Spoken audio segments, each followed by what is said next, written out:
Last lecture में हमने क्या पढ़ा था?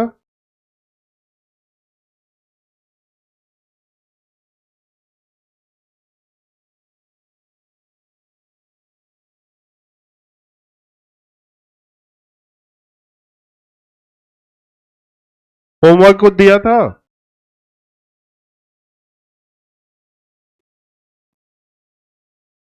क्या था होमवर्क, क्या था? Exercise.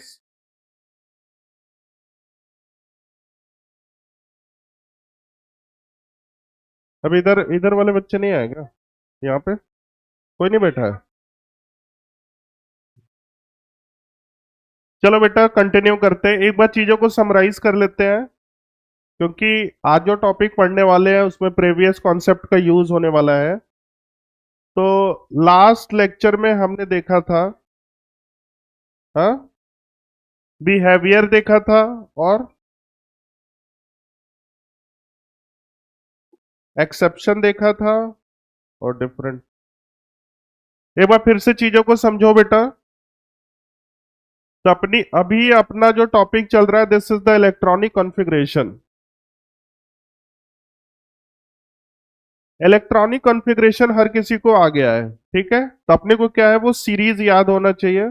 With the help of that series आप कोई सा भी कॉन्फ़िगरेशन आप लिख सकते हैं। क्लियर है बच्चे? अब उसके बाद इलेक्ट्रॉनिक कॉन्फ़िगरेशन मैंने आपको सबसे पहले बोला था नॉर्मल एलिमेंट के लिए। तो नॉर्मल एलिमेंट के लिए कॉन्फ़िगरेशन हम कैसे लिखते हैं बेटा? भाई 1s2 2s2 2p6 3s2 ऐसे करके। अगर कोई चार्ज वाला एलिमेंट है तो उसके लिए हम कैसे लिखते थे बताओ तो? चार्ज में देयर आर टू पॉसिबिलिटीज। अगर प्लस रहेगा तो लास्ट के आउटर मोस्ट शेल से उतना माइनस करना है। अगर माइनस चार्ज दिया हुआ है तो लास्ट के आउटर मोस्ट शेल पे उतने क्या करना है? प्लस कर। चलो ठीक है, this was the second topic. फिर उसके बाद हमने देखा था एक्सेप्शन। तो एक्सेप्शन में हमने देखा था कि जितने भी अभी तक हमने क्वेश्चन सॉल्व किए थे सब नॉर्मल तरीके से कर रहे थे, लेकिन दो एलिमेंट के लिए ये नॉर्मल रूल फॉलो नहीं होगा। First is the CR24 and second is the CU29। तो CR24 का कॉन्फ़िगरेशन जो है आप याद कर लो, this is the 4s1 3d5। और CU का क्या होता है? 4s1 3d10। अब ये क्या होता है? क्योंकि वो स्टेबल बनाने के लिए। स्टेबल का मतलब क्या होता है? स्टेबल का मतलब या तो तुम्हारा कंप्लीटली फुलफिल्ड होना चाहिए या तो कंप्लीटली हाफ फिल्ड होना चाहिए। तो फुलफिल्ड आपको पता है कैसे डिसाइड करते हैं, और हाफ फिल्ड ये आज के कॉन्सेप्ट में यूज होगा, इसलिए बहुत अच्छे से इसको समझना है। कोई भी एलिमेंट स्टेबल कब होगा? जब देयर आर टू कंडीशन, या तो वो फुलफिल्ड होगा या तो हाफ फिल्ड हो। चलो ठीक है। फिर उसके बाद हमने देखा था बिहेवियर। तो बिहेवियर में देयर आर टू पॉसिबिलिटीज, या तो पैरामैग्नेटिक होगा या तो डायामैग्नेटिक। पैरामैग्नेटिक का मतलब क्या होता है? Unpaired electron is present, at least one unpaired electron. जिसमें एक भी अनपेयर्ड या फिर सिंगल इलेक्ट्रॉन प्रेजेंट होगा उसका बिहेवियर पैरामैग्नेटिक हो जाएगा। डायामैग्नेटिक का मतलब है कि जिसमें सारे पेयर्ड वाले होंगे। मतलब क्या है कि जिसमें एक भी सिंगल इलेक्ट्रॉन प्रेजेंट नहीं होगा, वो सारा क्या हो जाएगा? डायामैग्नेटिक। तो दिस इज द बिहेवियर। फिर उसके बाद हमने देखा था कि कैसे बॉक्स बनाते हैं, ठीक है? बॉक्स बनाने के बाद हम कैसे with the help of configuration हम क्वांटम नंबर की वैल्यू डिफाइन करते, इस पे बहुत सारे क्वेश्चन थे, ठीक है? फॉर एग्जांपल अगर वो क्लोरीन बोल देगा, क्लोरीन का 17 होता है, उसकी हेल्प से आप N L M और S की वैल्यू बहुत इजीली बता सकते हो। इस तरह के भी बहुत सारे क्वेश्चन मिले थे कि नहीं मिले थे बताओ? एक पोटेशियम लास्ट क्वेश्चन था। तो पोटेशियम का वो क्या पूछ रहा था? क्वांटम नंबर की वैल्यू। तो सबसे इजी तरीका क्या है? कॉन्फ़िगरेशन लिखो, फिर लास्ट वाला जो सबसेल है उसमें बेटा जो होता है principal quantum number, this is the N। फिर उसके बाद सबसेल के हिसाब से L, L की वैल्यू पता चल जाएगी तो M और S। क्लियर है बच्चे? चल, तो ये सब कॉन्सेप्ट आज का टॉपिक में भी बहुत अच्छे से यूज होने वाला है, बहुत अच्छे से देखना। आज का टॉपिक भी बहुत इंपॉर्टेंट है। This is the application of electronic configuration. अभी हमने इसमें क्या क्या पढ़ा है? सबसे पहले इलेक्ट्रॉनिक कॉन्फ़िगरेशन। इलेक्ट्रॉनिक कॉन्फ़िगरेशन होता है क्या है?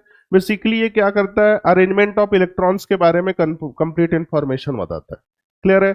Second topic is the electronic configuration for charge और आयन। क्लियर है, ये भी हो गया। फिर उसके बाद डिफरेंट मेथड्स, किसी भी कॉन्फ़िगरेशन को कितने तरीके से लिख सकते हैं। आपको फॉलो कौन सा करना है, पहला मेथड, लेकिन आपको पता होना चाहिए। इसमें जो सबसे इंपॉर्टेंट होता है नोबल गैस। नोबल गैस वाला तो मुझे लग रहा है हर किसी को समझ में आ गया होगा। क्लियर है, इसमें हम लोग क्या देखते हैं, less closer atomic number of noble gas, group number 18 जिसको बोलते हैं। फिर उसके बाद हमने एक्सेप्शन, एक्सेप्शन में दो ही, होने को बहुत सारे होते हैं लेकिन आपके बुक में दो ही दिया हुआ है। First is the chromium, second is the copper. Exception के बाद हमने देखा था, बोलो, बिहेवियर। बिहेवियर भी आपको बहुत अच्छे से समझ में आ गया। तो today first topic is the application of electronic configuration. बहुत अच्छे से इसको देखना, ये बहुत इंपॉर्टेंट टॉपिक है।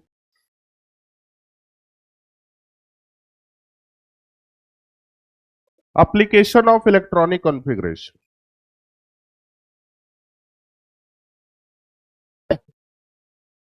एप्लीकेशन ऑफ इलेक्ट्रॉनिक कॉन्फ़िगरेशन, ये मैथमेटिकल टॉपिक है, इसको बहुत अच्छे से देखो। इसमें हम लोग दो पार्ट पढ़ते हैं। जो first is the angular orbital momentum. इसमें जो फर्स्ट हेडिंग आप पढ़ोगे, this is the magnetic moment. Magnetic moment, magnetic moment, magnetic moment को हम लोग म्यू से डिफाइन करते हैं, mu, magnetic moment mu. Second जो होता है, this is the angular orbital momentum, angular orbital momentum.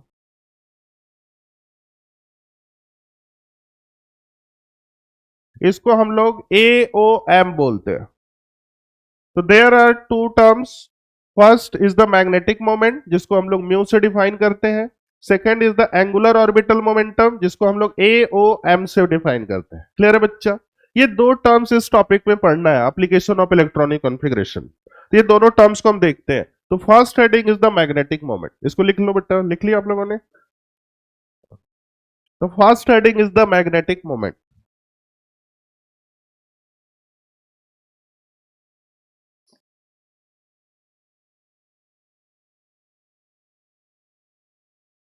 Magnetic moment,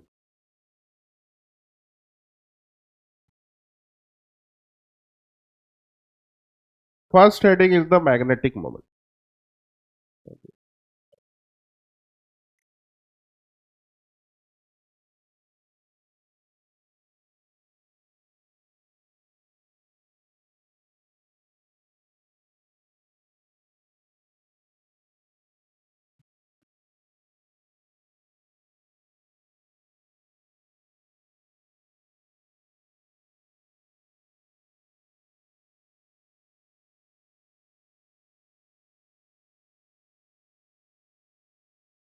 हो गया?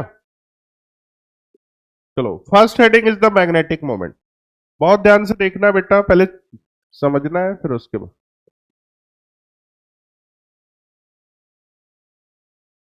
मैग्नेटिक मोमेंट को हम लोग म्यू से डिफाइन करते हैं। कोई भी म्यू बोलेगा तो इसका मतलब मैग्नेटिक मोमेंट समझ जाना। तो बेसिकली क्या होता है, एक टर्म्स होता है, म्यू का एक फॉर्मूला होता है। With the help of that formula आप कोई सा भी मैग्नेटिक मोमेंट की वैल्यू फाइंड कर सकते हो। तो क्या फॉर्मूला होता है, this is the mu equal to, mu equal to root N, N plus two, this is the BM। ये फॉर्मूला होता है। Mu is the magnetic moment, this is the root N, N plus two BM। इसमें जो terms होते हैं, mu तो आपको पता है, this is the magnetic moment, n is the number of unpaired electron, number of unpaired electron, n is the number of unpaired electron.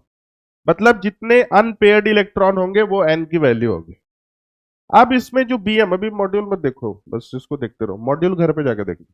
This is the BM। BM जो होता है, एक तरह से इसको यूनिट भी बोल सकते हैं या फिर कांस्टेंट टर्म्स भी बोल सकते हैं। BM का मतलब क्या होता है, बोअर मैग्नेट्रॉन। तो this is the Bohr magnetron, Bohr magnetron. Physics की भाषा में इसको बोअर मैग्नेटिज्म बोलते हैं, और केमिस्ट्री की भाषा में इसको बोलते हैं बोअर मैग्नेट्रॉन, मैग्नेट्रॉन। तो ये बेटा सारे टर्म्स पता चल गए, ये फॉर्मूला पता चल गया। इसमें बस एक ही terms, mu equal to root N N plus two B M. B M is the Bohr magneton. अब इसकी वैल्यू, ये कांस्टेंट टर्म्स होता है बेटा, तो मतलब जो भी वैल्यू तुम्हारी आ गई म्यू की, फिर उसके आगे बी एम लिख देना एज इट इज, तो वो तुम्हारा आंसर हो जाएगा। क्लियर है बच्चे? अब इसको मैं डायरेक्ट क्वेश्चन के फॉर्म में आपको समझाऊंगा। इसमें बस यही फॉर्मूला, हर जगह बस यही, मैग्नेटिक मोमेंट मतलब mu equal to root N N plus two B M. N is the number of unpaired electron, b M is the Bohr magnetron, mu को हम लोग बोलते हैं मैग्नेटिक मोमेंट। क्लियर है बच्चा? चलो एक क्वेश्चन ले रहा हूं मैं, बोर्ड पे सॉल्व करूंगा, आप इसको देखो, उसमें म्यू की वैल्यू कैसे फाइंड करते हैं वो सिखाने वाला हूं। इसको चले नेक्स्ट पेज, चलो यहीं पे कर लेते हैं। चलो बेटा सारे बच्चे अब बोर्ड पे देखेंगे और इसको बस एक क्वेश्चन समझोगे, आगे खुद कर लो। क्वेश्चन क्या है वो बोलेगा, चलो वही एक्सेप्शन वाला ले लेते हैं। वो बोलेगा कि भाई आपके पास सी आर प्लस थ्री है, सी आर प्लस थ्री है। अब इसमें आपको म्यू की वैल्यू बताना है, मतलब find the value of magnetic moment है, क्वेश्चन ऐसे पूछेगा, find the value of mu या फिर magnetic moment. Magnetic moment, magnetic moment मतलब म्यू। चलो पहला क्वेश्चन है, मैं सॉल्व कर रहा हूं, बहुत अच्छे से देखना। तो बेटा देखो सेम स्टेप फॉलो करना है। तो सबसे पहले सी आर प्लस थ्री है, इसका कॉन्फ़िगरेशन हम लोग लिख ले बेटा, बोलो। तो इसका तो मैंने बोला याद कर लो, तो सी आर बोलो 4s1 3d5। अब इसके बाद चार्ज प्लस थ्री है तो माइनस थ्री करना पड़ेगा, तो बोलो एक इधर से गया, बाकी दो इधर से गया, तो फाइनल कॉन्फ़िगरेशन तुमको क्या बना? 3d3। डी ऑर्बिटल है जिसमें तीन इलेक्ट्रॉन रखना है आपको, तो डी ऑर्बिटल है, बॉक्स कितने बोलेंगे? 5। तो दिस इज द 1 2 3 4 5। यहां तक कोई डाउट होगा तो ऑन द स्पॉट पूछना। अब उसके बाद कितने इलेक्ट्रॉन भरना है? 3। तो 1 2 3। अब देखो अनपेयर्ड इलेक्ट्रॉन कितने आ जाएंगे? 3 अनपेयर्ड। पेयर्ड का मतलब जो डबल होते, अनपेयर्ड का मतलब जो सिंगल होते, तो सिंगल वाले कितने आ जाएंगे? 3। मतलब n इक्वल टू 3 आ गया। डन, यहां तक सबको क्लियर हो गया? अब उसके बाद फॉर्मूले में पुट करते, तो फॉर्मूला आपको पता है, this is the mu equal to, mu equal to root N N plus two B m, यही फॉर्मूला होता है। अब उसके बाद एन की जगह हम कितना 3 पुट कर ले, तो 3 प्लस टू 5, 5 3 जा रो, तो mu equal to root 15 b m. बोलो बेटा समझ में आया कि नहीं आया? आपको हर बच्चा समझ, चलो इसको लिख लो अच्छे से। अब नेक्स्ट क्वेश्चन आप खुद से कर लेना, जो डाउट हो पूछ लेना।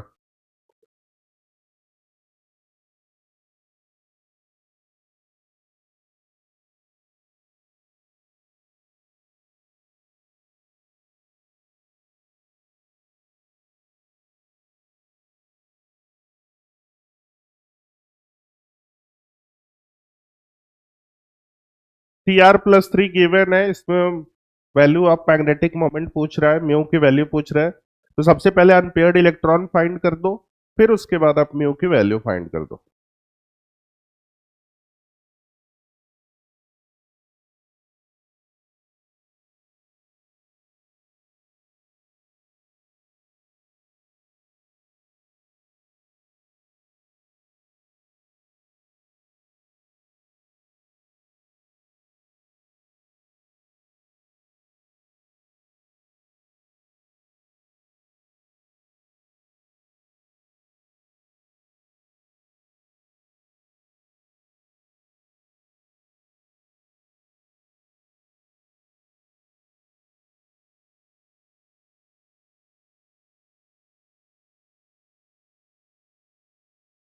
हो गया बेटा? चलो अब नेक्स्ट क्वेश्चन आप खुद से करना चाहोगे? चलो ठीक है, इसको नेक्स्ट पेज पे हम लोग जा रहे हैं। नेक्स्ट, जैसे सपोज करो यहां पे दे दिया आपको सी यू प्लस टू दिया हुआ है, अब इसमें म्यू की वैल्यू फाइंड करना है। हो जाएगा? वो हो गया ना, पिछला पेज का हो गया कि नहीं हुआ? लिख लिया है ना? थोड़ा फास्ट लिखा करो बेटा, तुम लोग बहुत स्लो, ऐसे तो फिर 2 साल लग जाएगा सिलेबस कंप्लीट करने में।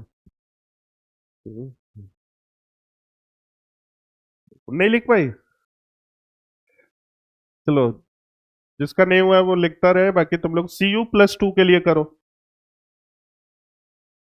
Cu+2 के लिए मैग्नेटिक मोमेंट की वैल्यू बताओ। Root, very good.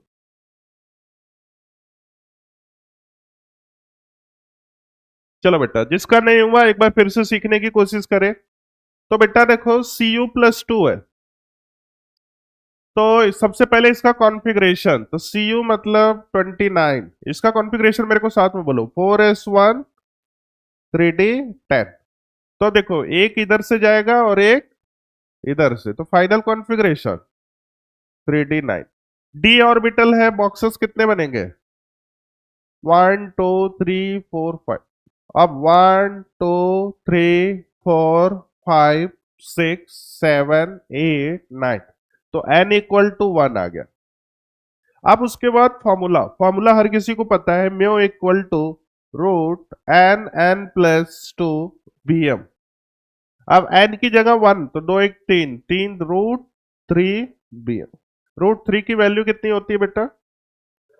1.73। ऐसे भी कर सकते हो, ऐसे भी कर सकते हो। बोअर मैग्नेट्रॉन, बोअर मैग्नेट्रॉन मतलब उसकी यूनिट है। चलो बेटा, अब उसके बाद नेक्स्ट टॉपिक पे जा रहे हैं। Next topic is the angular orbital momentum. Application of electronic configuration में दो टॉपिक पढ़ना है। First is the magnetic moment, जो कि आपको समझ में आ गया। Second is the angular orbital momentum. Next, angular orbital momentum, AOM, angular orbital momentum.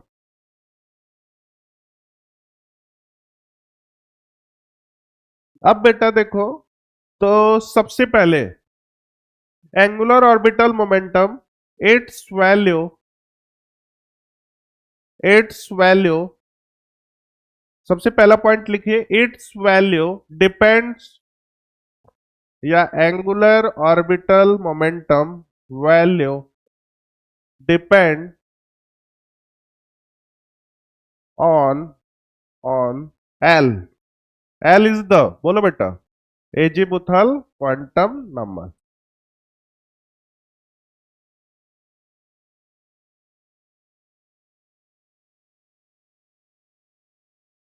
अब इसमें जो फॉर्मूला मिलता है, जैसे मैग्नेटिक मोमेंट का एक फॉर्मूला मिला था, उसी तरह एओएम का भी एक फॉर्मूला मिलता है। AOM equal to root L, फिर उसके बाद L+1, फिर उसके बाद ग्रेटर देन और इक्वल टू h/2π। ये फॉर्मूला मिलता है इसमें।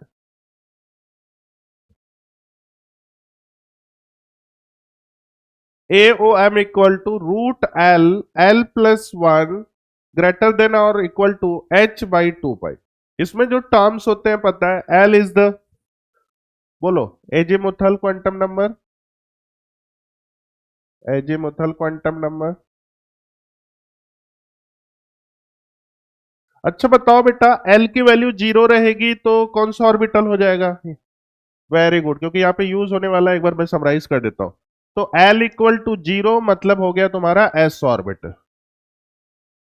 अगर L इक्वल टू 1 हो गया, P ऑर्बिटल।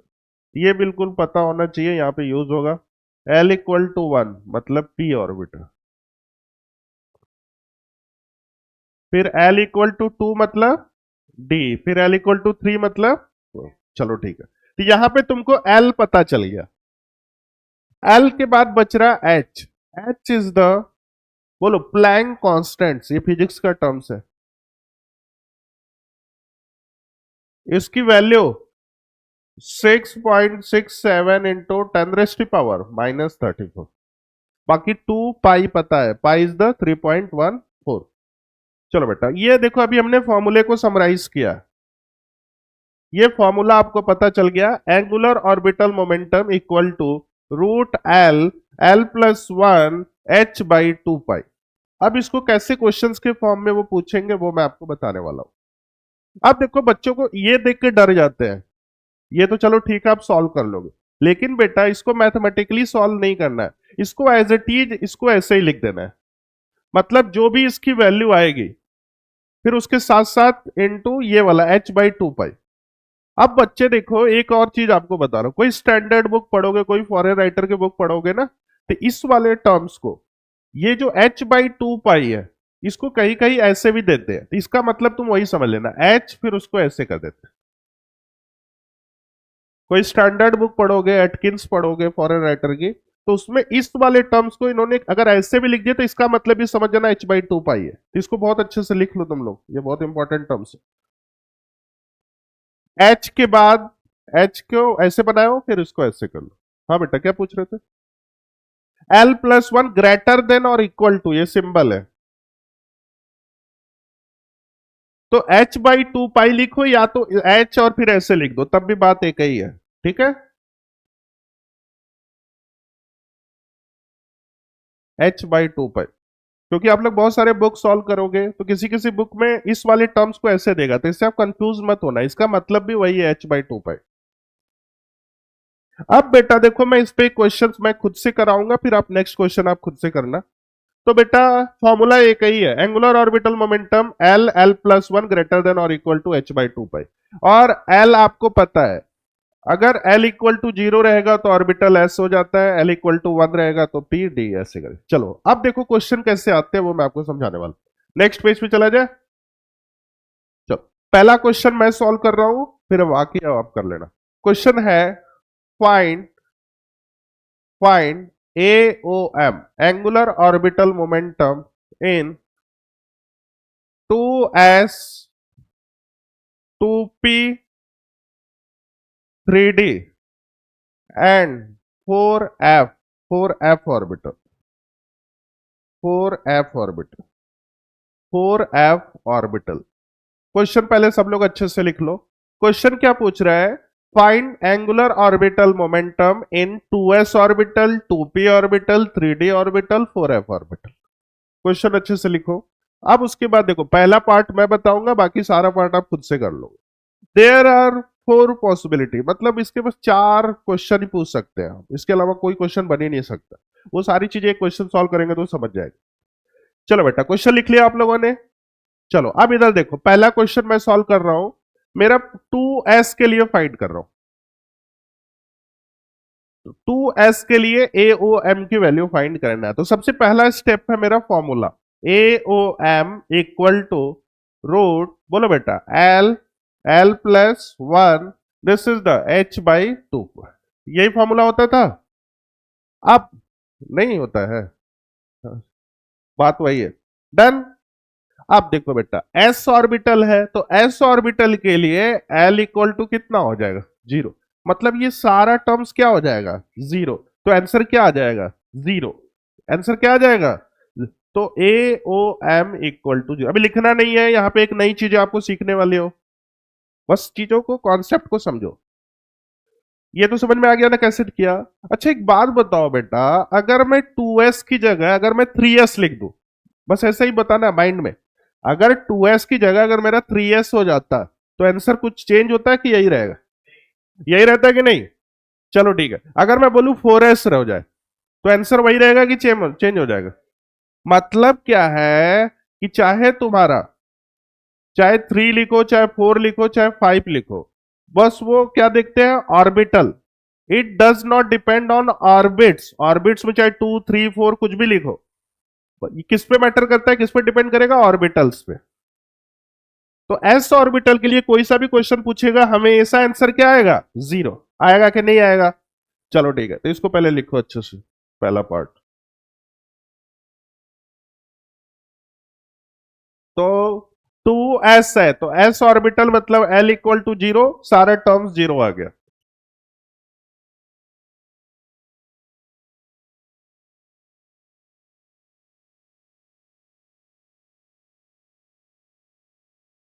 अब p ऑर्बिटल 2p वाला मैं खुद से कर रहा हूं, देख लो एक बार, इसको भी साथ में कर लेते हैं 2p के लिए।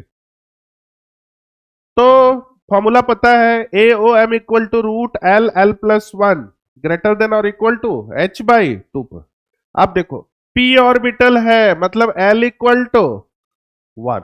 अब यहां पे 1 पुट कर देते हैं, तो AOM equal to, this is the one, फिर उसके बाद L प्लस वन, मतलब 1 + 1, तो √2।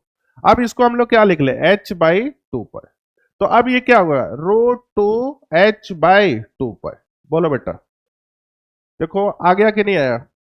अब बताओ, इसी को अगर मैं ऐसे लिख दूंगा तो मेरा आंसर गलत होगा या सही होगा? मैं इसको अगर ऐसे लिख दूं, √2 H, फिर उसके बाद यहाँ पे हाइफन, बात एक ही है, क्योंकि उसका भी मतलब क्या है, तो दिस, ये दोनों सेम है, इसको भी लिखो अच्छे से।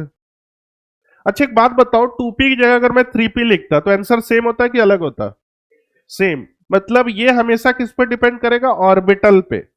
It does not depend on orbits. चलो ये, अब उसके बाद आप लोग 3D के लिए खुद से करेंगे, 3D और 4f के लिए खुद से करिए।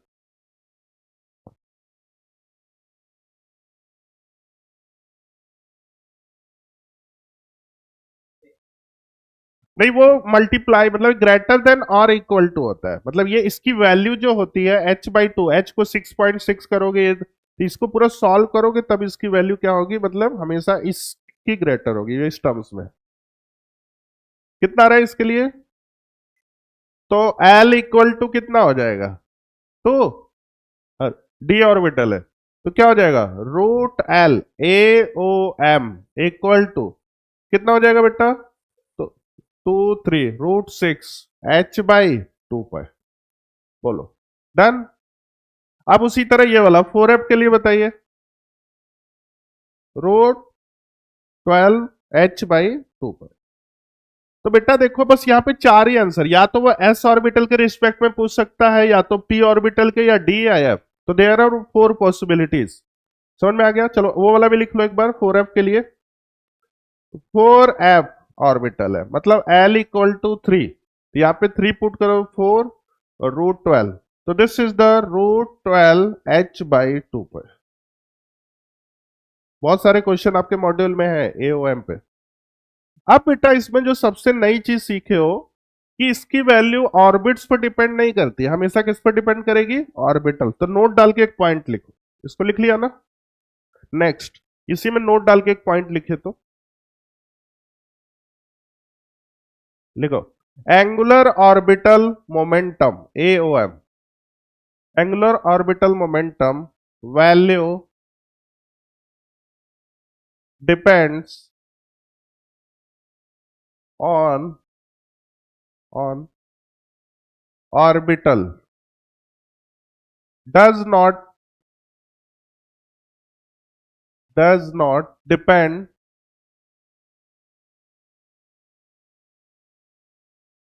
on orbits। ये हमेशा ऑर्बिट्स पे डिपेंड्स नहीं करेगा, ऑर्बिटल पे डिपेंड करेगा। वो मैंने आपको प्रूव करके दिखा दिया, चाहे 2s लिखो, चाहे 3s लिखो, चाहे 4s लिखो, सबके लिए आंसर क्या आ जाएगा, सेम। चलो ठीक है। Next is the stability of electrons. Next heading is the, अब ये हो गया एप्लीकेशन ऑफ इलेक्ट्रॉनिक कॉन्फ़िगरेशन में दो टर्म्स होते हैं। First is the magnetic moment mu equal to √n+2 bm। Second is the angular orbital momentum, angular orbital momentum √L+1 H/2। अब हम लोग next, stability of electron. Next heading is the stability of electron.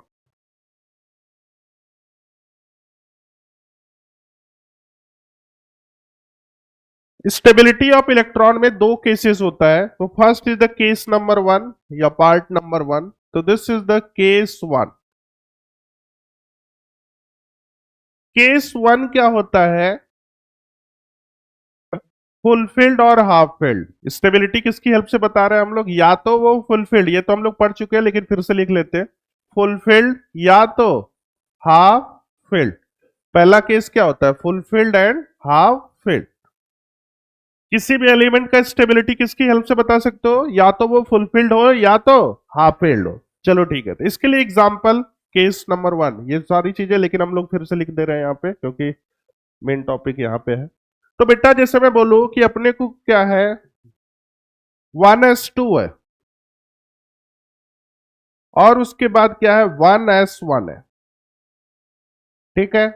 तो तो अब देखो this is the S orbital है, इसमें कितने इलेक्ट्रॉन हो जाएंगे? दो। तो ये क्या हो जाएगा बोलो? फुलफिल्ड हो जाएगा, फुलफिल्ड। अब उसके बाद 1s1 है, मतलब एस ऑर्बिटल है, उसमें कितने इलेक्ट्रॉन है? एक है, तो ये क्या हो जाएगा? हाफ फिल्ड हो जाएगा। तो this is the half filled. अब ये दोनों क्या है? स्टेबल है। इस पर हमने बहुत सारा डिस्कशन किया था, डिस्कशन कर चुके हैं ना हम लोग इस पे। बोलो, फॉर एग्जाम्पल 2p3 है, ये भी स्टेबल है कि नॉट स्टेबल है? स्टेबल है। तो अब साइंटिस्ट लोगों के मन में कुछ डाउट आया कि चलो ठीक है भाई, ये तो बता रहे हो कि ये जो क्या होंगे, कि हाफ फील्ड होंगे या फुल फील्ड होंगे, वो स्टेबिलिटी। अगर मैं बोलूं कि आपके पास क्या है, 2p4 है, फिर बातें हो रही है। और दूसरा क्या है, 2p5 है। चलो ये तो आपने बहुत इजी तरीके से बता दिया, लेकिन आपको क्रॉस क्वेश्चन तुरंत आ गया साइंटिस्ट लोगों का। चलो ठीक है, बहुत सारे एलिमेंट ऐसे भी बनेंगे, 2p4 2p5। तो ऐसे केसेस में कैसे हम लोग फुलफिल्ड स्टेबिलिटी बताएंगे? इन दोनों में अगर कंपेयर करना हो तो कैसे स्टेबिलिटी बताएंगे? तो 2p4 है, तो p ऑर्बिटल है कितने? 1 2 3 4, नॉट स्टेबल है। अब उसके बाद ये 2p5 है, 1 2 3 4 5। तो बेटा ये देखो, ये कंडीशन तो कोई भी एग्जिस्ट नहीं हो रही है, ना ही ये फुलफिल्ड है ना ही हाफ फिल्ड है। लेकिन साइंटिस्ट लोगों ने बताया कि नहीं भाई, आप मेरे को बताओ कि इन दोनों में, चलो ठीक है, नॉट नॉट स्टेबल तो आपका आंसर सही है, लेकिन ज्यादा स्टेबल कौन सा है, या ज्यादा स्टेबिलिटी के पास कौन सा पहुंच रहा है? तो ऐसे केसेस में कौन सा कॉन्सेप्ट यूज करेंगे? तो ऐसे केसेस में एक फॉर्मूला उन्होंने दिया, this is the total energy exchange का कॉन्सेप्ट। तो this is the case number 2। पहले ये केस नंबर 1 हो गया। केस नंबर 2 ऐसे एलिमेंट के लिए है जो ना ही फुलफिल्ड हो ना ही हाफ फिल्ड हो, तो उसके लिए एक फॉर्मूला होता है, this is the total energy exchange concept. तो उसकी हेल्प से हम बता सकते हैं। तो नेक्स्ट केस नंबर 2, इसी का केस नंबर 2 लिख लिया है ना? लिख लो पहले। तो केमिस्ट्री को बहुत इजी तरीके से, एकदम इजी लैंग्वेज में, हमको लग रहा है कि कोई अगर नर्सरी का बच्चा बैठ जाएगा तो वो भी सीख जाएगा। है, नर्सरी का मतलब है 6 7 का।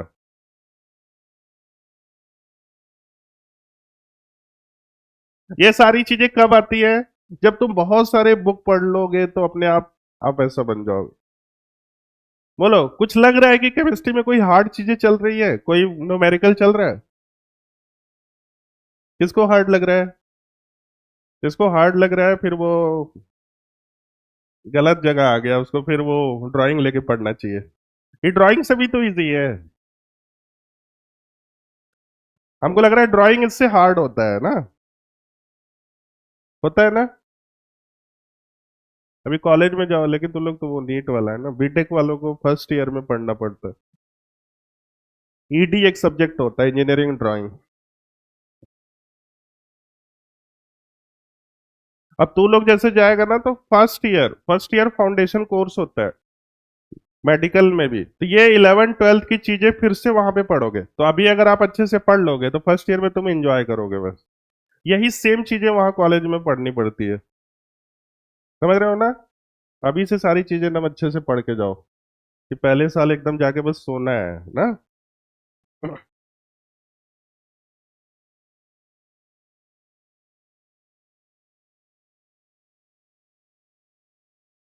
क्या हुआ? बोलो। जैसे मैं तो देख आईआईटी में पढ़ा हूँ, तो आईआईटी और जैसे तू जहाँ पे जाएगा, एम्स में जाएगा तो लोग ना, तो लगभग सेम, जैसे आईआईटी दिल्ली के बिल्कुल पास में एम्स था, एम्स दिल्ली। तो हम लोगों में कोई बीमार होता तो उसको रेफर करके वही एम्स में भेजते थे। तो कोई भी कुछ भी होता। तो मतलब बेटा ना देखो, जो एक्सपोजर, ऐसा नहीं है कि प्राइवेट कॉलेजेस में पढ़ाई नहीं होती है या फिर वहां पे, बस मेन क्या है कि जो अच्छे कॉलेजेस का मेन जो सबसे बड़ा फायदा क्या होता है, एक्सपोजर। मतलब इतनी सारी अपॉर्चुनिटीज मिलेगी तो बिलीव नहीं करेगा। मतलब मैं भी तुम्हारी तरह ऐसे ही पढ़ता था, बिल्कुल गांव का लड़का, लेकिन मैं आईटी में गया तो आईटी ने मुझे क्या क्या दिया मैं आपको बता रहा हूँ। तो देखो, सबसे पहले तो मेरे को एक फॉरेन ट्रिप दिया फ्री में।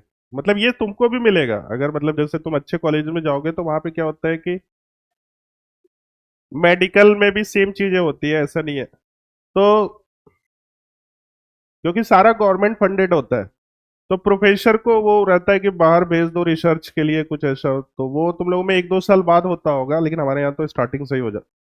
तो फॉरेन ट्रिप। फिर उसके बाद क्या होता है, जो गवर्नमेंट कॉलेज होता है, जैसे आईटी में क्या होता था कि कल्चरल फेस्ट होता है। तो हर साल जैसे आईटी दिल्ली में होता है राउंड डे, उसका नाम है, फिर आईटी बॉम्बे में मूड इंडिगो होता है, तो ऐसे ही एम्स में भी होता है सब कुछ। तो कल्चरल फेस्ट में क्या होता है कि लगभग 5-6 दिन तक एकदम कल्चरल एक्टिविटी, मतलब एकदम पूरा 24x7, 5-6 दिन तक। तो जितने भी अच्छे अच्छे कॉलेजेस हैं वो आते हैं, मतलब वहीं पे स्टे करते हैं, फिर उसमें पार्टिसिपेट करते हैं। फिर उसके बाद उनको जो भी सर्टिफिकेट हो, मतलब इतना सोच ले कि बड़े बड़े कैसे कैसे लोग आते हैं, जैसे मेरे टाइम अनुष्का शर्मा और ये रणवीर सिंह, ये जो तो तो लोग कभी सोच सकता है लोगों से मिलने के लिए। लेकिन वो एपीजे अब्दुल कलाम से तो मुझे लग रहा है कि मैं कम से कम 10 बार मिल चुका होगा। तो वो उस समय मतलब,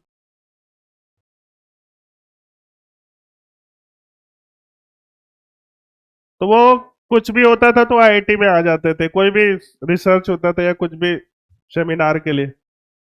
प्रतिभा पाटिल, जो लोग अभी नहीं है उन लोग की बात बोल रहा हूँ, इन लोगों से मैं कितनी बार मिला हूँ। और साइंटिस्ट एच सी वर्मा को तो लोग जानता होगा। एच सी वर्मा से पर्सनली कम से कम 5 से 6 बार, तो ये सब आईआईटी के थ्रू ही हो पाया है। तो बहुत अच्छी लाइफ हो जाती है बेटा। स्पोर्ट्स होते हैं इंटर आईआईटी में, मतलब वो तो लोग कोई सा भी जैसे गेम्स में तो पार्टिसिपेट करेगा, फिर तुझे बहुत अच्छी अपॉर्चुनिटी मिलेगी। हम्म, तुझे क्या लग रहा है बता। नहीं, मैं क्रिकेट क्रिकेट में बहुत अच्छा खेलता था अपने टाइम में। हाँ?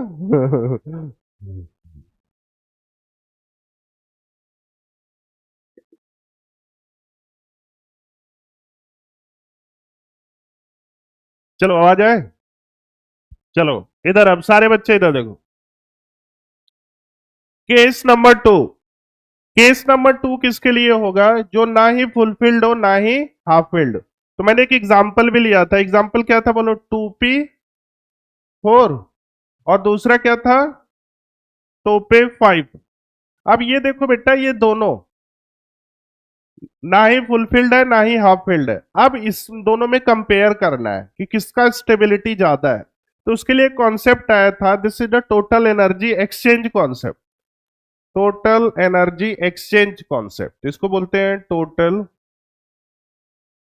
Energy exchange concept. अब कोई बातें नहीं करेगा, बातें हो चुकी है अपनी जो होनी थी। इसके लिए एक फॉर्मूला होता है, this is the TE equal to N into n-1 divided by 2। ये फॉर्मूला होता है। एन इज द, तुमको पता है, नंबर ऑफ अनपेयर्ड इलेक्ट्रॉन। अब देखो ये सेम पहला क्वेश्चन इसलिए मैं कर रहा हूं, 2p4 है, p ऑर्बिटल है, फिर बातें हो रही है 1 2 3 4, एन इक्वल टू, अब इसके लिए 2p5 है, 1 2 3 4 5, एन इक्वल टू 1। आप देखो दोनों के लिए फॉर्मूला लगाते हैं, तो इसके लिए लगाएंगे टोटल एनर्जी एक्सचेंज कॉन्सेप्ट। तो एन इंटू n-1, मतलब 2 इंटू ये 2-1, 1 इंटू 2 डिवाइडेड बाई 2, तो कितना आ गया 1। तो इसके लिए 1 आ गया। अब इस सेम चीजें इसके लिए करो, ये 0 हो जाएगा, बोलो तो कितना आ जाएगा 0। तो इसके लिए टोटल एनर्जी एक्सचेंज कॉन्सेप्ट, फिर बातें हो रही है। तो बेटा जिसका ग्रेटर होगा तो ये ज्यादा स्टेबल होगा। फिर से सुन लो बेटा, ये कॉन्सेप्ट किसके लिए है, जो ना ही फुलफिल्ड है ना ही हाफ फिल्ड है। तो उसके लिए कौन सा कॉन्सेप्ट होता है, टोटल एनर्जी एक्स। तो एक फॉर्मूला होता है, this is the N into n-1 divided by 2। तो जिसमें टोटल एनर्जी एक्सचेंज की वैल्यू ज्यादा आएगी, that will be the more stable. समझ में आ गया, वो मैंने एग्जांपल से भी समझा दिया। तो इसको लिखो, केस नंबर 2 किसके लिए है, नॉट या फिर एक्सेप्ट, इसको ऐसे लिख सकते हो, लिखो अच्छे से एकदम नोटबुक पे लिखो, except half filled, except half और फुल फिल्ड, मतलब हाफ और फुल फिल्ड को छोड़ के सारे केसेस में ये वाला। इसको एकदम अच्छे से लिखो, सबसे पहले ये फॉर्मूला लिखो, फिर उसके बाद क्वेश्चन लिखो।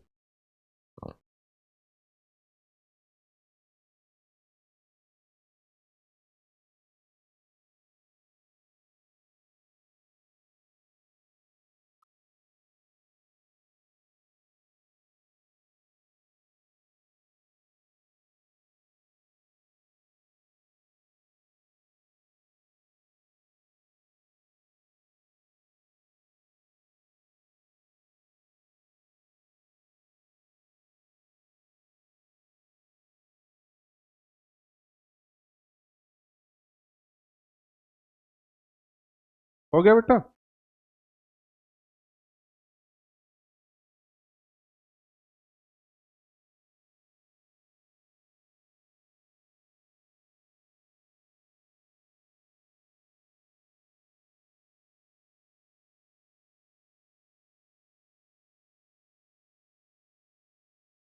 Total energy exchange concept,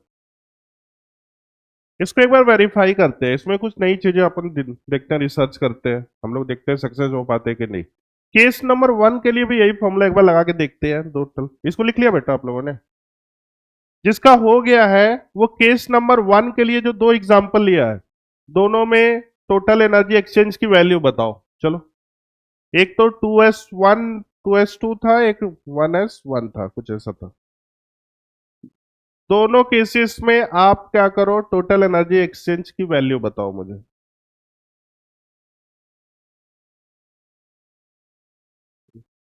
same आ रहा है? सेम आ रहा है मतलब क्या है? स्टेबल। ठीक है बेटा, मतलब दोनों फुलफिल्ड और हाफ फिल्ड क्या है? सेम है। देखो मतलब इसका मतलब अपना कॉन्सेप्ट बिल्कुल सही है, सेम आ रहा है मतलब दोनों स्टेबल है। ये वैसे केसेस में है जिसमें स्टेबिलिटी फुलफिल्ड और हाफ फिल्ड का कॉन्सेप्ट नहीं यूज होता। नेक्स्ट, नेक्स्ट, हो गया ना? लिख लिया ना? चलो, अब बेटा देखो ये सब छोटे छोटे टॉपिक है, ठीक है, वो मैं एक एक करके करा देता हूं। एक होता है calculation off spin and maximum multiplicity. कैसे हम लोग, अगर कोई भी ऑर्बिटल है उसमें इलेक्ट्रॉन भरा हुआ है तो उसका स्पिन कैसे कैलकुलेट करते हैं, उसमें मैक्सिमम, ये भी हर जगह क्वेश्चन आता है। तो next heading is the calculation off spin and maximum multiplicity. ये नेक्स्ट हेडिंग है, छोटे छोटे हेडिंग है। Calculation off spin and maximum multiplicity.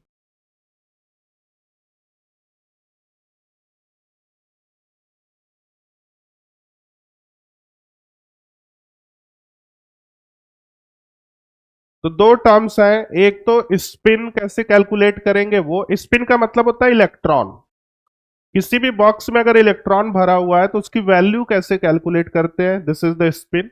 अब उसको कितने तरीके से हम लोग रोटेट कर सकते हैं, this is the maximum multiplicity of the spin. तो बेटा देखो, there are two parts. First is the spin. First जो होता है स्पिन, तो स्पिन कैसे कैलकुलेट करते हैं? फॉर एग्जाम्पल आपको दे दिया 2p3, बहुत ध्यान से देखना बेटा। 2p3 है तो p ऑर्बिटल है, बॉक्सेस कितने बनेंगे? 1 2 3। अब देखो, स्पिन का मतलब है इलेक्ट्रॉन्स, अब इन इलेक्ट्रॉन की वैल्यू पता करनी है। क्लियर है बच्चा? तो अब देखो, याद करो आप लोग, स्पिन क्वांटम नंबर, ये डायरेक्शन कौन सा है? अपवर्ड डायरेक्शन है। अपवर्ड का मतलब क्लॉकवाइज या एंटी क्लॉकवाइज? क्लॉक। इसकी वैल्यू कुछ ना कुछ मैंने वैल्यू बोला था, +1/2। तो दिस इज द +1/2, ये इसके लिए हो गया। अब सेम ये भी वही है, तो इसके लिए भी कितना हो जाएगा? +1/2। और इसके लिए भी कितना हो जाएगा? +1/2। अब तीनों को सम करो, +1/2 +1/2 3/2, कितना हो जाएगा? 3/2। तो ये टोटल स्पिन की हाँ, 1/2 रहेगा। लग रहा है कपिल शर्मा की मैथ्स काम आ रही है ना? ये कितना हो जाएगा? 3/2। बोलो दोनों की 1/2 1/2 1/2, तो टोटल कितना आ गया 3/2। तो 3/2 क्या हो गया, इसके स्पिन की वैल्यू हो गई। समझ में आया कि नहीं आया? अब बेटा इसमें मैक्सिमम मल्टीप्लिसिटी अगर इसके लिए फाइंड करना है तो उसके लिए भी एक फॉर्मूला होता है, तो this is the second maximum multiplicity.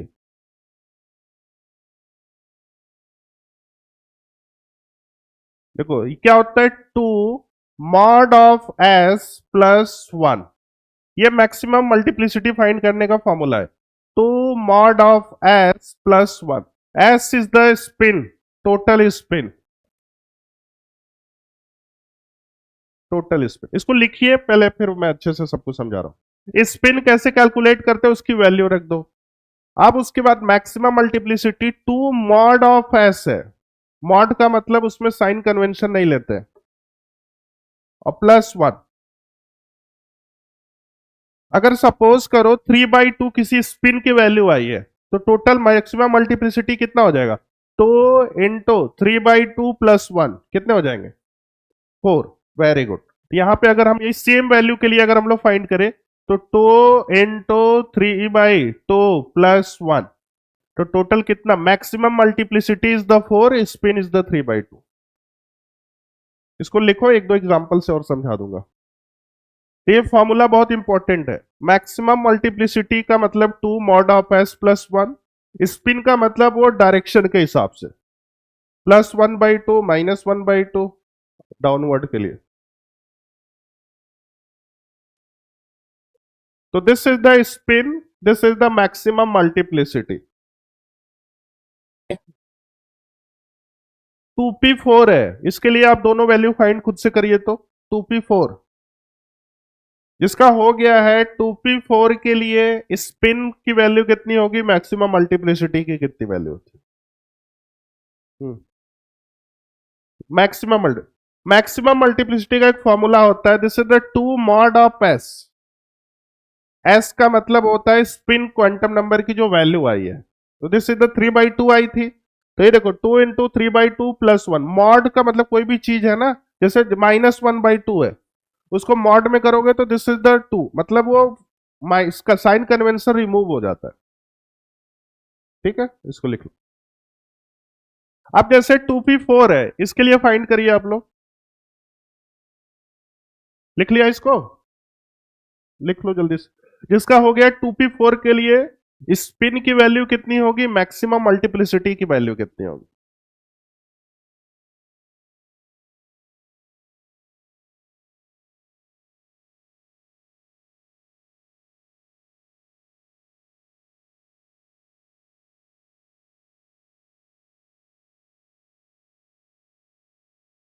हो गया बेटा, कितना आ रहा है बताओ, 2p4 है, 2p4 है तो बॉक्स बनाते हैं, p ऑर्बिटल 1 1 2 3 4।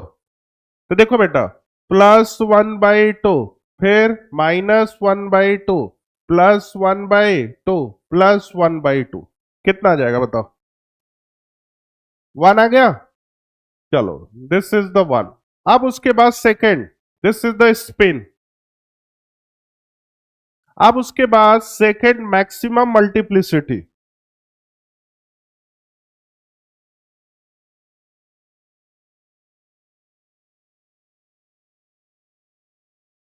कितना, 2 मॉड ऑफ एस प्लस 1, तो कितना हो जाएगा बोलो, 2 इंटू 1 प्लस 1, तो कितना हो जाएगा 3। डन, सीख गए। चलो एक क्वेश्चन और लिखो तो, 3D5, 3D5 में दोनों वैल्यू बताना है।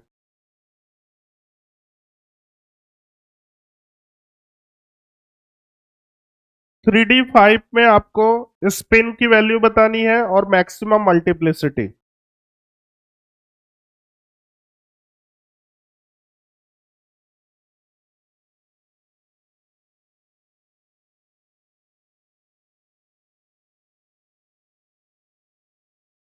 मैक्सिमम 6 और वो 5/2। अब देखो डी ऑर्बिटल है, बॉक्सेस जो बनेंगे 5, 1 2 3 4 5, 1 2 3 4 5। तो देखो दिस इज द +1/2 +1/2 +1/2 +1/2 +1/2। तो this is the 5/2 maximum multiplicity. तो 2 into 5/2 +1, तो दिस इज द 6। बोलो बेटा सीख गए। चलो नेक्स्ट हेडिंग, ये सब छोटे छोटे टॉपिक है, सब पे के क्वेश्चन करा के निकल रहे हैं हम लोग, आगे बढ़ रहे हैं।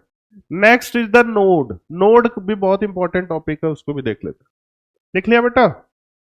Next heading is the node, लिख लिया ना।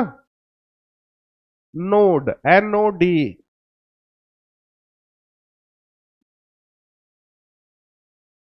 लिखा कि नहीं? देखो नोड जो टॉपिक है ये कहने के लिए बस 3 लाइन का टॉपिक है, लेकिन इस पे हर साल जेई मेंस नीट कोई सा भी एग्जाम दोगे तो हर साल क्वेश्चन आते हैं। तो अभी इसके बाद कम से कम 2 क्वेश्चन तो मैंने देख लिया आपके मॉड्यूल में है इस पे, इस टॉपिक पे, नोड पे। तो इसको बहुत अच्छे से देखना। इसका आगे चल के ग्राफ पढ़ते हो, स्क्रॉडिंजर वेव इक्वेशन ग्राफ, तो उस पर इसका यूज बहुत ज्यादा होता है। ठीक है, तो पहले इसका बेसिक डेफिनेशन। ऑर्बिटल का ठीक उल्टा होता है। ऑर्बिटल का मतलब क्या होता था? The space where probability of finding electron is maximum is called orbital. इसमें क्या होता है कि probability of finding electron minimum is called node. तो इसका पहले एक छोटा सा डेफिनेशन लिखिए। The space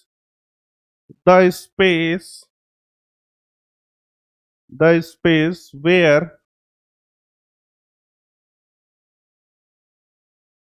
probability of finding electron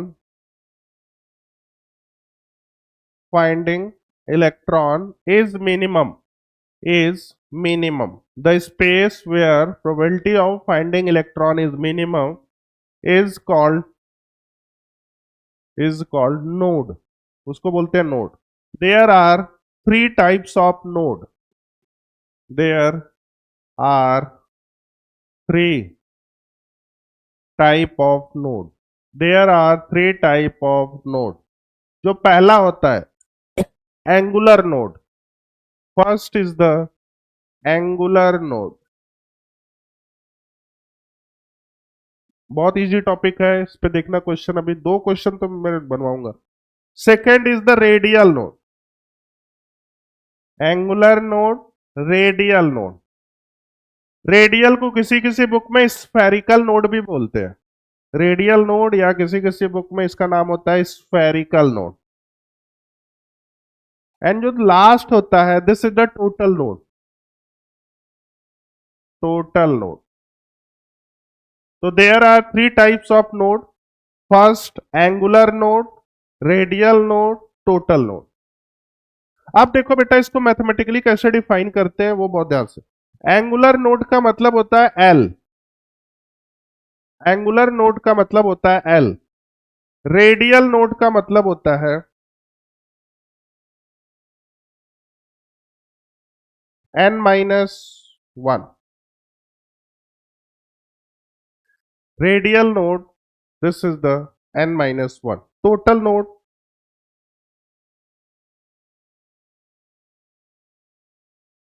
node, radial node plus angular node.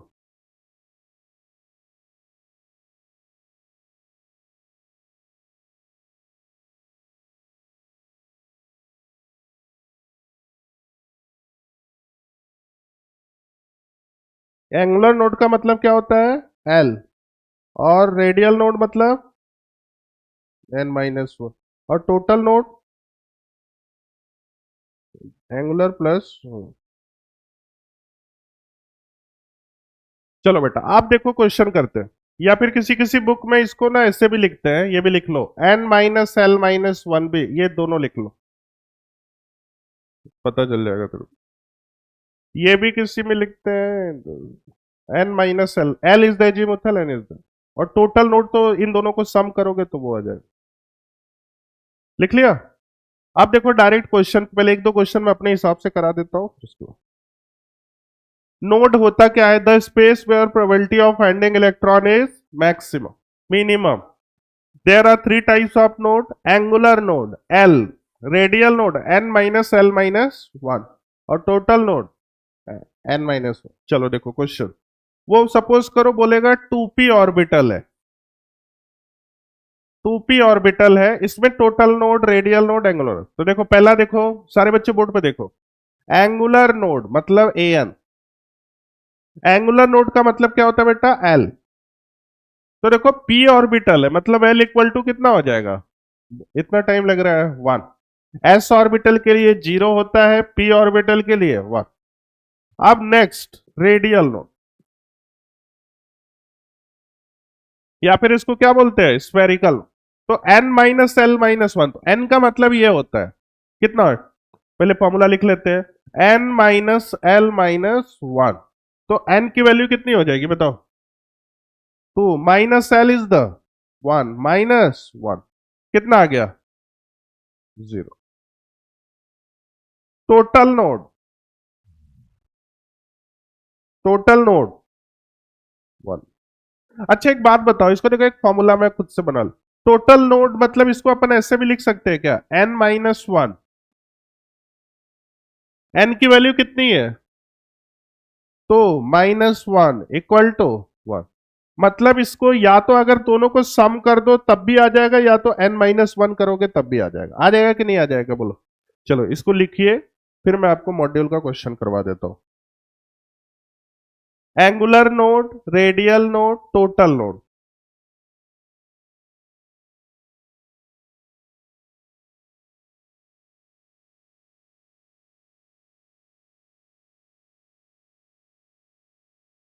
देखो ये बहुत छोटा सा टॉपिक है लेकिन क्वेश्चन बहुत मिलते हैं, मिल गया मेरे को, देखो दो तीन क्वेश्चन तो मिल ही गया, देखो पेंसिल दे, एक तो ये वाला करवा देता हूं,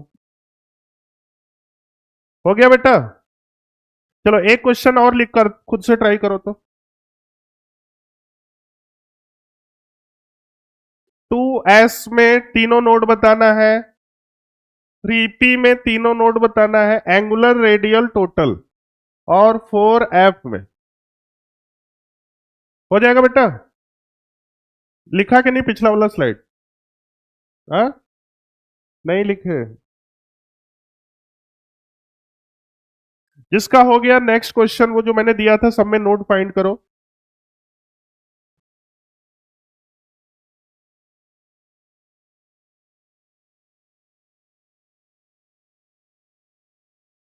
हाँ बेटा, क्वेश्चन अभी वो नेक्स्ट स्लाइड पे, बोलो लिख लिया तो लो। तो वैसे पहला देखो एक और मिल गया मेरे को, क्वेश्चन बहुत है।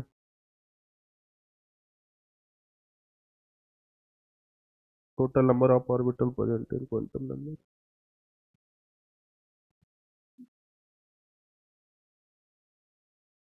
लिख लिया बेटा।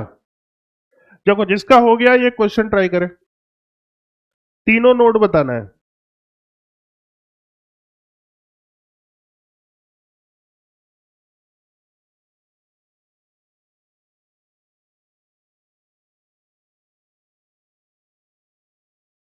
क्वेश्चन चलो अभी मैं बोर्ड पे बता देता हूँ।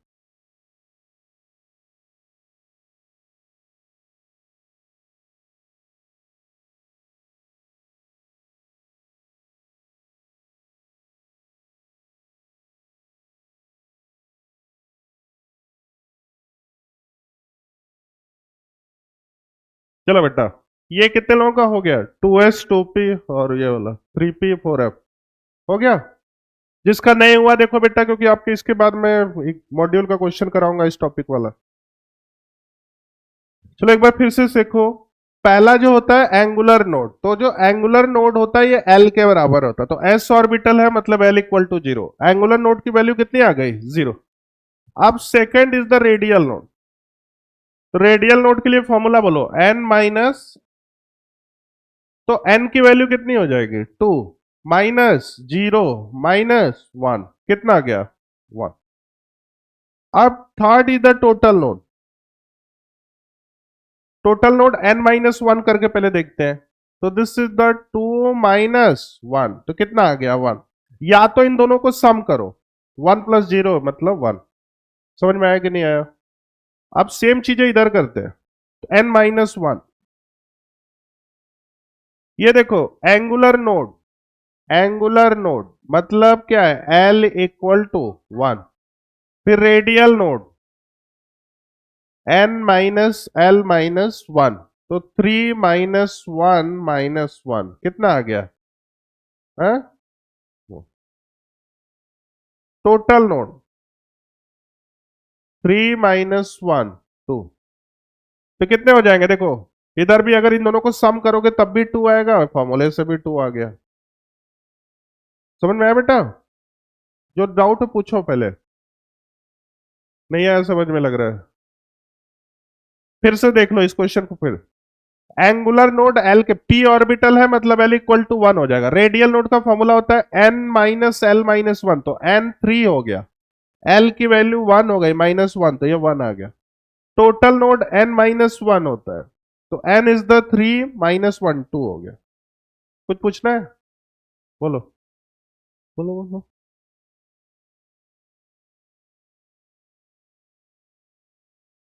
n-1 और उसके साथ साथ मैंने क्या बोला, n-1 L-1, ये वाला फॉर्मूला यूज करना, उसको टोटल नोड में, n-1 को टोटल नोड में लिख लो,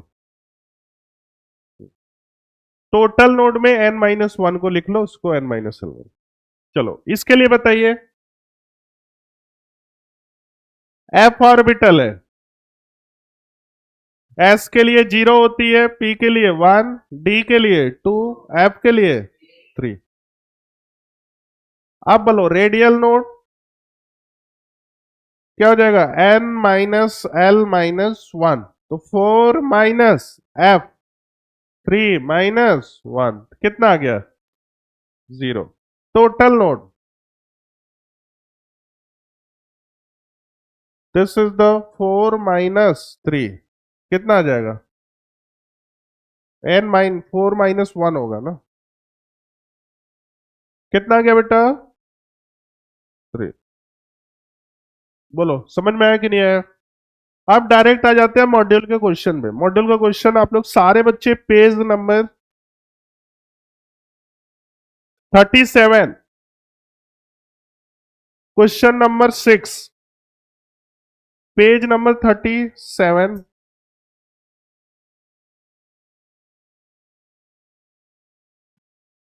क्वेश्चन नंबर 6 खुद से करिए, देखिए हो जा रहा है, आंसर मैच करिए। हो गया?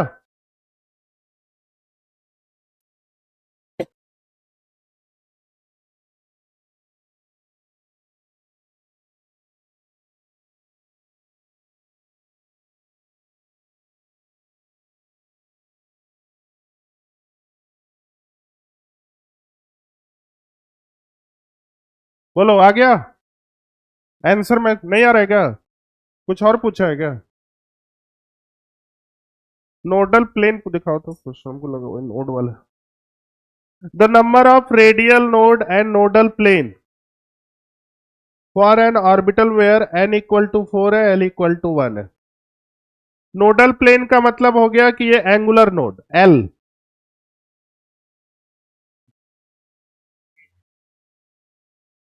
तो चलो इसको किसके लिए, n की वैल्यू 4 है और l की वैल्यू कितनी है बेटा, 1। तो सबसे पहले एंगुलर नोड l के बराबर होता है, तो कितना हो जाएगा, 1 ही हो जाएगा। अब रेडियल नोड कितने हो जाएंगे बोलो, n-L-1, तो 4-1 कितने आ जाएंगे, 2। डन हो गया ना? चलो next.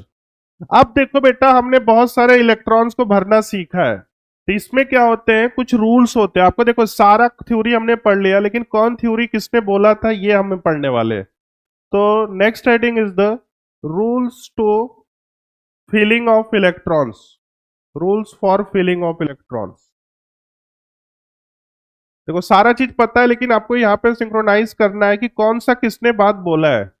Rules for filling of electron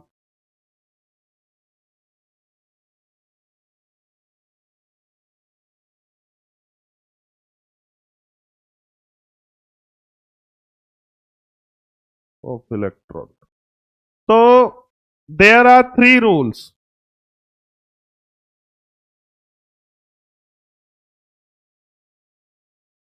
There are three rules for filling of electron.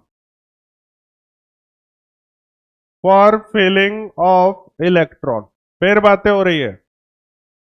तो जो सबसे पहला रूल होता है, this is the aufbau rule. First is the AUF BAU aufbau rule. First heading is the Upbow rule. Second is the Pauli exclusion rule. PAULI. Pauli exclusion rule. जो third होता है, this is the Hund's rule.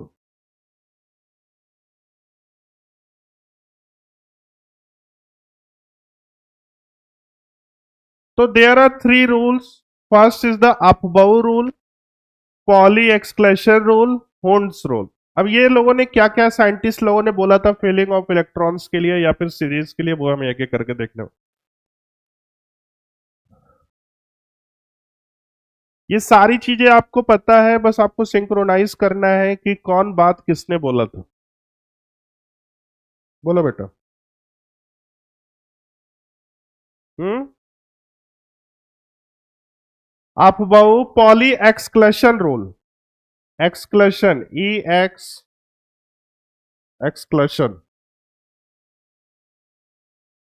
Escalation rule EXC है.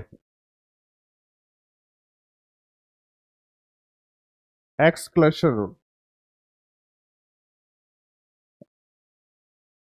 अपबाउ rule, Pauli exclusion rule, हॉर्न्स rule.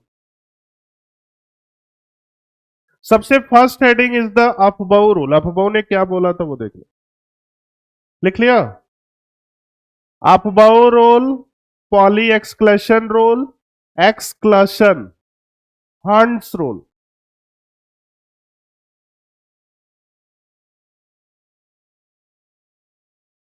First aufbau rule.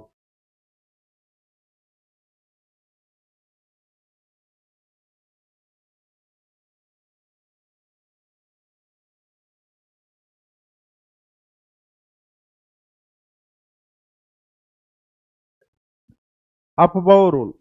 तो aufbau ने क्या बोला था, अकॉर्डिंग टू अपबाउ, पहले ध्यान से सुनो फिर मैं इसके लिखवा देता हूं. अपबाउ ने बोला था कि जो बेटा आपने जो कॉन्फ़िगरेशन का जो सीरीज पढ़ा है, उसको उन्होंने क्या किया था, from lower energy to higher energy arrange किया. क्लियर है. ये कैसे हुआ, सारी चीजें मैं आपको बोर्ड पे बताऊंगा. तो सबसे पहले इसके लिए एक टर्म्स लिखो, according to aufbau. According to अपबाउ,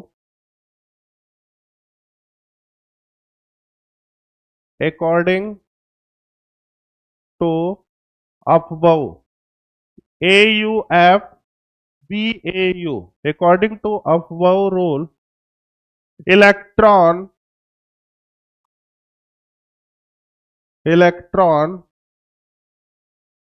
are arranged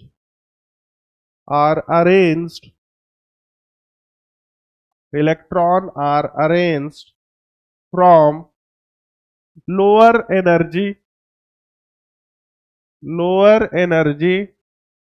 to higher energy.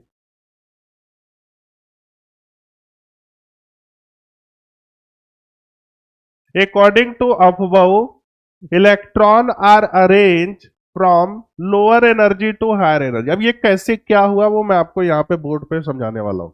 इनका ये पॉइंट था कि जितने भी इलेक्ट्रॉन अरेंज हुए हैं वो सारे कहां से, पहले lower energy to higher energy. अब इसको इन्होंने कैसे एक्सपेरिमेंटली प्रूव किया वो मैं आपको बताने वाला हूं.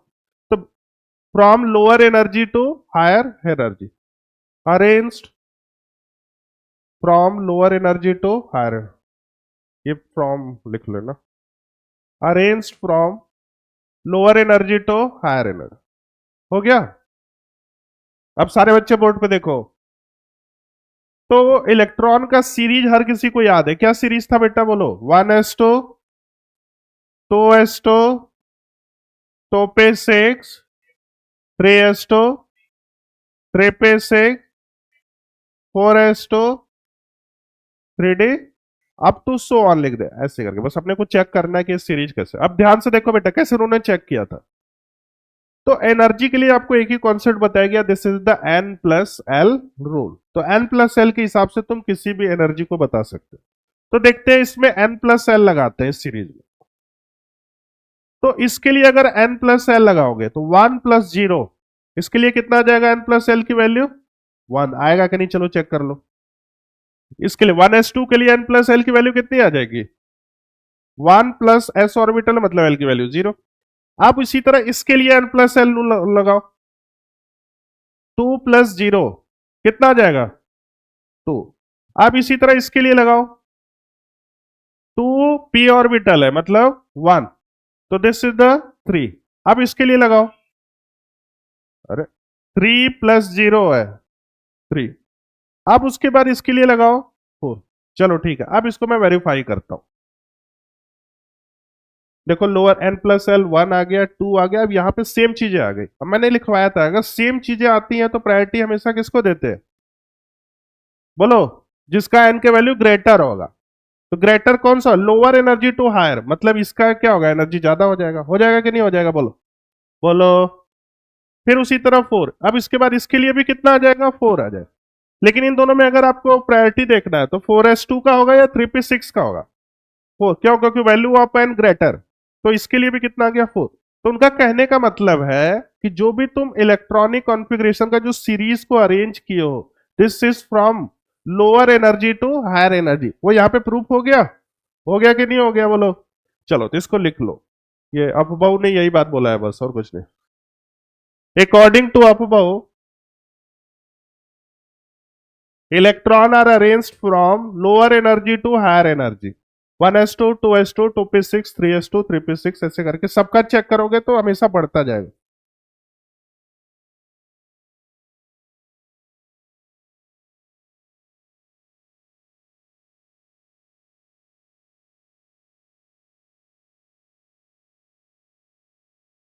बोलो, पहला बात इन्होंने सही बोला है कि नहीं बोला है? इलेक्ट्रॉन को कैसे अरेंज किया है? From lower to higher. ये कभी कभी पूछता है कि ये कौन किसने स्टेटमेंट दिया है, तो आपको डायरेक्ट आप बहु।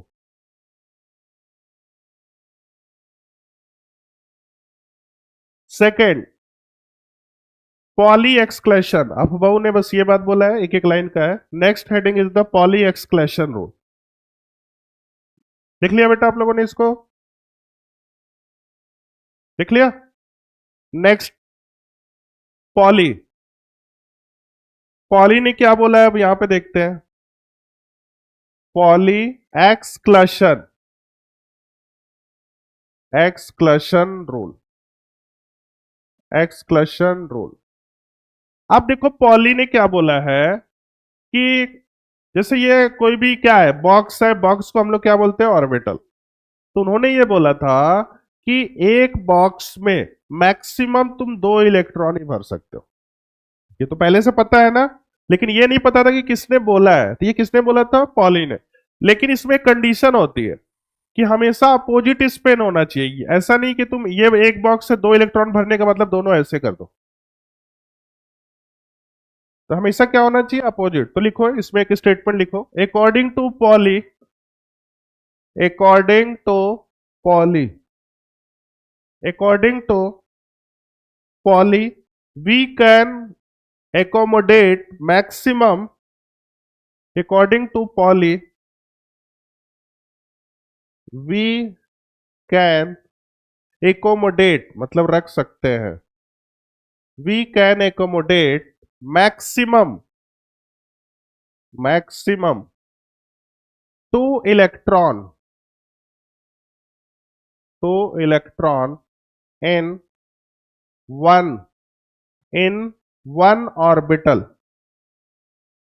in one orbital with opposite spin। समझ में आया बेटा? पॉली ने क्या बोला था कि एक ऑर्बिटल में मतलब एक बॉक्स में मैक्सिमम 2 इलेक्ट्रॉन रख सकते हो और दोनों का स्पिन क्या होना चाहिए, अपोजिट होना चाहिए। समझ में आ गया बेटा? चलो, तो उसके बाद ये वाला सही है, ये वाला गलत है, ये भी बना लो डायग्राम।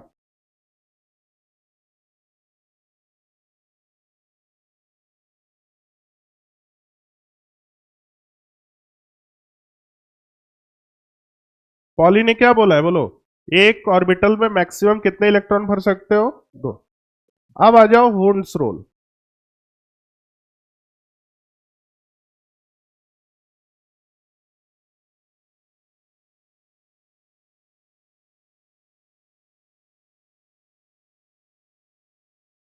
ये भी देखो पहले से तुमको पता है, हर्ट्ज रूल या हर्ट्ज रूल कुछ भी बोलते हैं इसको।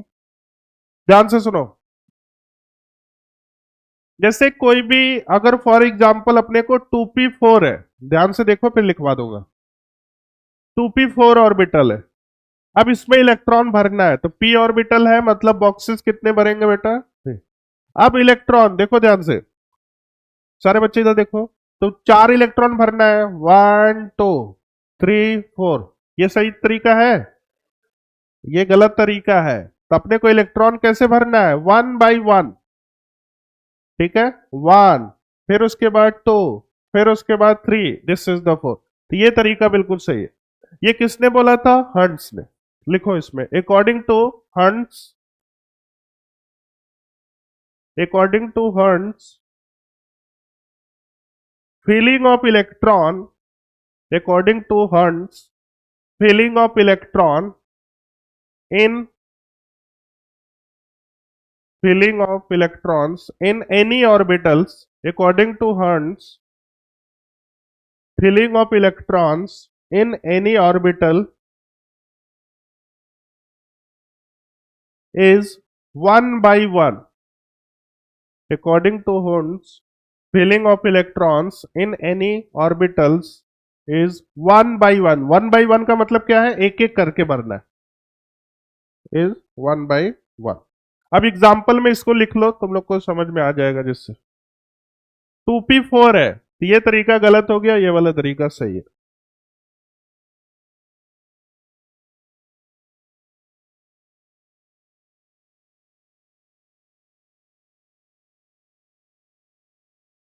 हो गया बेटा? हो गया। चलो, next heading is the, note भी हो गया, some important formula.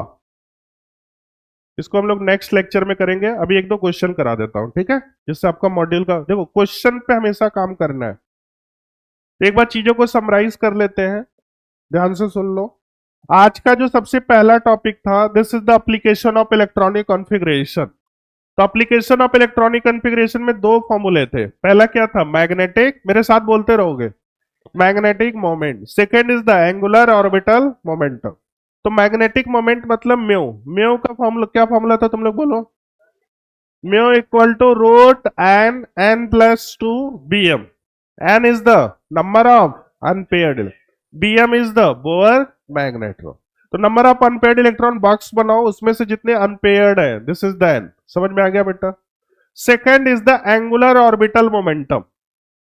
Angular orbital momentum में भी एक फॉर्मूला मिला था, this is the A O M equal to, बोलो, root L L plus 1 greater than और इक्वल टू h/2। तो h/2 को देख के घबराना नहीं, उसको एज इट इज वही लिख देना है। बाकी l की वैल्यू किस पे डिपेंड करेगी? ऑर्बिटल्स पे। s रहेगा तो मतलब l इक्वल टू 0, p रहेगा तो 1, d रहेगा तो, फिर उसके बाद 1।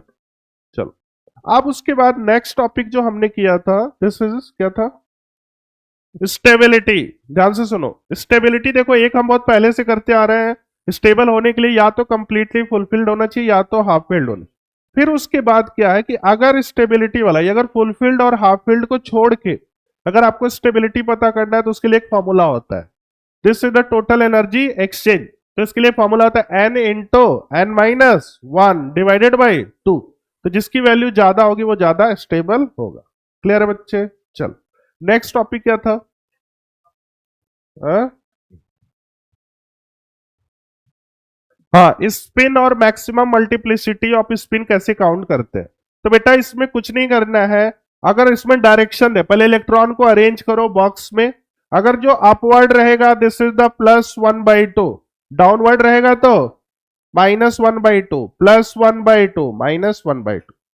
अब इन तीनों को सम करोगे तो ये स्पिन की वैल्यू, स्पिन का मतलब इलेक्ट्रॉन होता है, तो इसकी वैल्यू पता चल जाएगी। अब इसकी हेल्प से maximum multiplicity 2 mod of s plus 1, तो s is the max spin, value off spin. बोलो बेटा, इसमें भी बहुत सारे क्वेश्चन कर लिया था।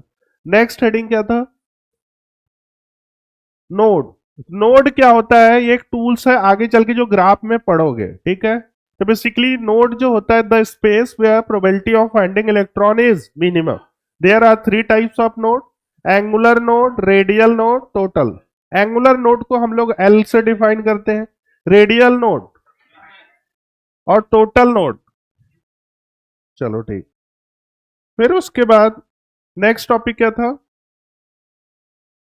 तो देयर आर 3 रूल्स। अफबाऊ ने क्या बोला था, आप बताइए। अफबाऊ ने बोला था कि जो सीरीज आप पढ़े हो इसको lower energy to higher energy, उसको वेरीफाई कर लिया। किसकी हेल्प से वेरीफाई किया? N+L रूल से। चलो ठीक है। फिर उसके बाद पॉली, पॉली ने क्या बोला था? एक ऑर्बिटल में मैक्सिमम कितने भर सकते हो? 2 इलेक्ट्रॉन। अब दोनों का डायरेक्शन क्या होना चाहिए? अपोजिट होना चाहिए। नेक्स्ट इज द, बोलो, हंट्स रोल। हंट्स ने क्या बोला था?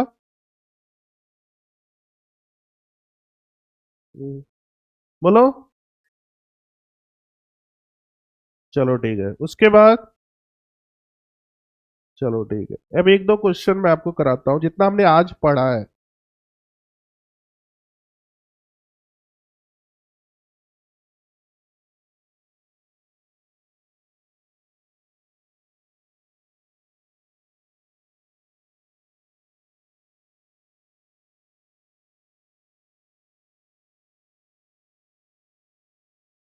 चलो इसको करते हैं हम लोग। ये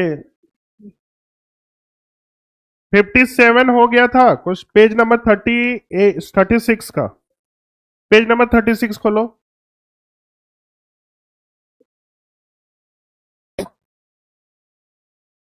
57 हो गया है, बोलते रहो। 58, 59। फिर उसके बाद the which of the following sets of quantum number is not possible for 4p electrons.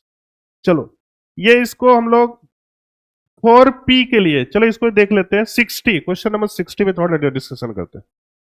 बोल रहा है कि हो गया है सब। चलो ठीक है। देखो कितने सारे क्वेश्चन, अभी 2 या 3 लेक्चर में तुमने कितने सारे, जितना जो टॉपिक मैंने पढ़ाया है मोस्ट ऑफ द क्वेश्चन तुम खुद से कर पा रहे हो। फिर 61 कंप्लीटेड, 62 नहीं हुआ है, कैसे बताओ? K L M N the number of electron present in L equal to 2, बोलो। हुआ है कि नहीं बताओ? The value of 4 quantum number valence electron X N equal to 4 है। हाँ चलो ये वाला मैं बता देता हूं। 62 पे दिमाग लगाओ थोड़ा सा, क्वेश्चन सारे बच्चे पढ़ो।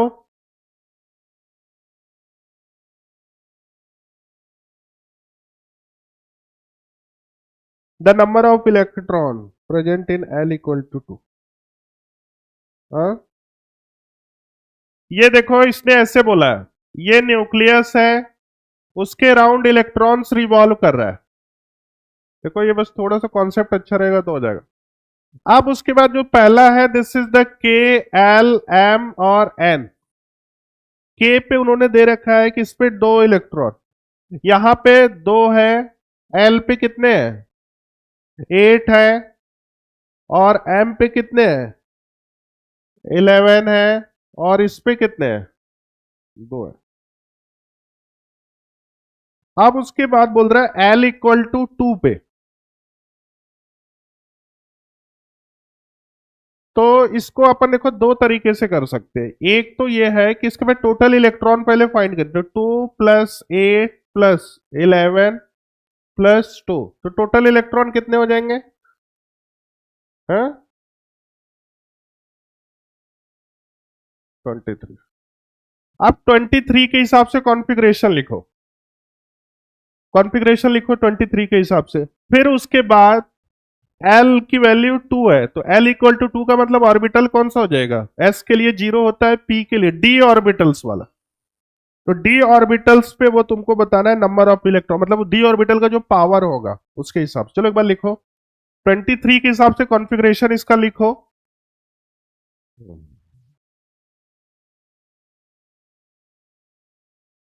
आ रहा है? ऐसे ही कैसे किया, ऐसे ही कि कुछ तुक्का मारा है? कैसे? कितना आ रहा है? 3D3 आ रहा है? तो अब तो आ ही गया आंसर, देखो कितना। 23। देखो समझ में आया कॉन्सेप्ट क्या है बेटा? चलो पहले बिल्कुल सब इधर ध्यान से देखो। क्वेश्चन ये वाला है कि के पे 2 इलेक्ट्रॉन है, एल पे 8 है, एम पे 11 है और इस पे 2 है। अब बोल रहे हैं एल इक्वल टू 2 पे। तो सबसे पहले अपन क्या करते हैं, टोटल इलेक्ट्रॉन को सम करते हैं, तो इसका कॉन्फ़िगरेशन लिखते हैं। तो इसका कॉन्फ़िगरेशन लिखेंगे तो लास्ट में कितना आ रहा है? 3D3, 3D3। अब डी ऑर्बिटल है, मतलब एल इक्वल टू कितना आ जाएगा? 2।